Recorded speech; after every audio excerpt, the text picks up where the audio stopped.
You ask Tiger to calculate. This deals with finding the midpoint between 2 points. The midpoint between the 2 points is negative 67, 38.5. Let's solve it step by step.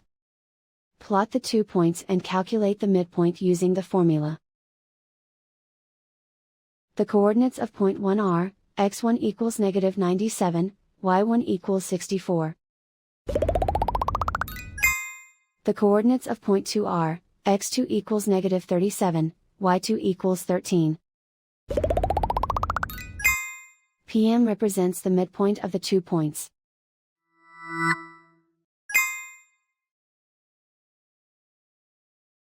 Use the x values in the midpoint formula to find the midpoints x. x1 equals negative 97. x2 equals negative 37. Simplify the arithmetic.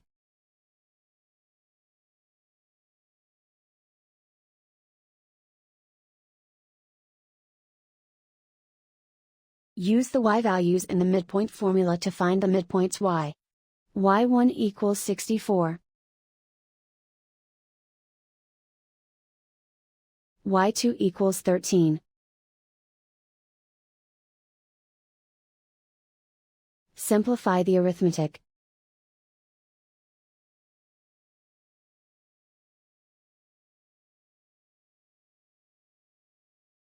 And so, the midpoint is, negative 67, 38.5.